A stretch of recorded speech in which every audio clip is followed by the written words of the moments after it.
folks, Big Woodsman here.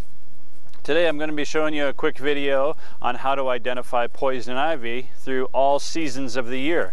So stay tuned and I'll show you what not to get into. So I've spent the last 8 months videoing some poison ivy plants. We started out in the wintertime and then moving into the springtime, so you can see it come out into bud and into leaf, what it looks like in the summertime at full leaf, and then of course in the fall what color it turns into as basically the leaves drop and go into winter. And then in the end of the video I've put in some pointers, how do you do if you do contract it, some treatment methods, and what you can do to sort of help yourself to prevent to get that allergic reaction.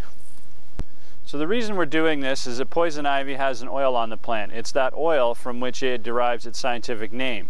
If you come in contact with that oil will give you an allergic reaction on your skin. And not only can you get that allergic reaction in the summertime, you can get it in the spring, you can get it from the woody stick in the wintertime, you can even contract it from the roots if you're digging it up out of a garden or something of that nature. So we're going to put this video together so you understand better. Here's how to protect yourself from this plant. So a couple of features about this plant. Poison ivy in this area is a low-lying plant. It grows relatively within 12 inches to 14 inches tall at its highest, so it's a relatively low-lying plant. It has leaves of 3 that come out from a terminal bud. They always grow from the end of the stick. So if you ever heard the saying, leaves of 3, let it be. So if you see 3 distinct leaves out of the top bud, more than likely that's poison ivy, and you're going to see that a little bit later.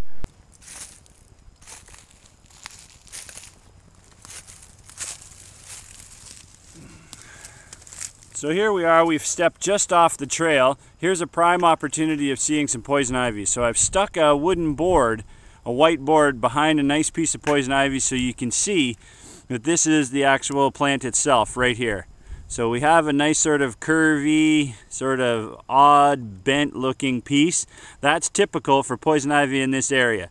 It's got a very sharp bud shelf on it. You can see basically the platforms with a nice terminal bud at the very top. If we sort of pan over, we can see we have poison ivy here, we have poison ivy here, this plant, these little guys that are right here. Moving to the side, we've got some others. It starts to stand out when you start to recognize it, little plants of poison ivy. So something to think about over the next couple months. We're going to be taking a look at this piece right here, and we're going to be seeing how it comes out to leaf and how it identifies itself in the leaves of 3.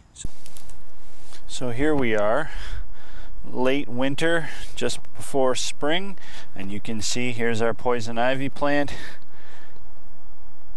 Very angled, bent, very distinct shelf buds. Here's another one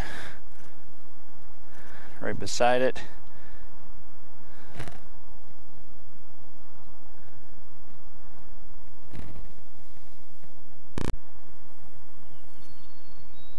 So here we are, it's about mid-May. Our poison ivy is just starting to bud at the very top of the plant. And you can see here, just coming out of the terminal, starting to bud, starting to poke out in leaves of 3. You can see the one that we've been following for the last year, just coming out on the surface with 3 little leaves. So we're going to come back in another couple weeks and you're going to see the actual leaves sprout. Here we are, it's early spring. We're looking at our poison ivy plants. As you can see, the leaves are just starting to come out on a couple of these plants. Here's one right here, leaves of 3. You can see right behind it, tiny little plant. When they come out first in the spring, they're almost got a little bit of a reddish tinge to them. They're very dark, very waxy, very shiny in color. Here's another group. As you can see, a little bit dark color, waxy, really shiny leaf to them. Here's another small one coming in behind. So you can see this is what it looks like in very early spring. Little leaves of 3, and they always grow from the terminal bud.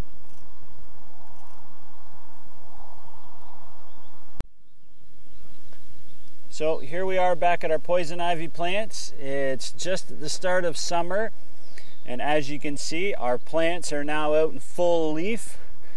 We have this plant right here, full leaf. You can see nicely that the little berries are coming in underneath the summer fruit. Here is the plant that we've been watching for the long term. leaves of 3. It also has a little berries underneath. And as you can see, all of these poison ivy plants, they always grow from the terminal bud. That's the point of the new growth. There's no growth off the stem on any of the other spots. It's always from the terminal. Leaves of 3. Here's another excellent example. Leaves of 3. Here's another excellent example. Leaves of 3. When they first come out in the spring, this is what you see. Sort of a dark, almost reddish, waxy green leaf. It's a very shiny leaf compared to when it's in full bloom. So here is the same poison ivy plant in fall. As you can see, the leaves go nice and yellow in the fall. Leaves of 3, nice and yellow, easily identifiable. So you can see as we pan back, all these yellow leaves that are in the underbrush here, that's all poison ivy. Another little tip about the poison ivy plant, humans are the only ones that acquire this allergic reaction to the oil that's on the plant. Wildlife species find it as an edible, they can eat it with little to no consequences. It's too bad for us, but I'm going to show you a few little tidbits on how to prevent yourself from getting this. So there you have it. Now you're a professional at identifying poison ivy. So a couple of pointers if you do happen to catch poison ivy and you start to get the allergic reaction. Number one pointer is it does have a contact time. The longer that oil stays on your skin, the worse the reaction is going to be. First thing you need to do is get your hands on some rubbing alcohol. Wash that entire area, wash your tools, wash everything with rubbing alcohol. Once you're done that, use Dawn dish soap. That stuff is made for cutting grease in your dishes, works perfect for getting that oil off your skin. So get Dawn dish soap after rubbing alcohol. If you do happen to get a rash, it'll show up within about 3 to 4 days after you get in contact. Next best thing, Gold Bond medicated powder. The stuff in the green bottle, the extra strength, it's worth every cent. It'll get you through those really itchy periods. So now that you've identified it, you've got your tips. Hopefully that'll get through. This video will help you if you ever come in contact with it. As always, like, subscribe below. I've got more videos to come. There's life out there in the woods. I'll see you out there in it.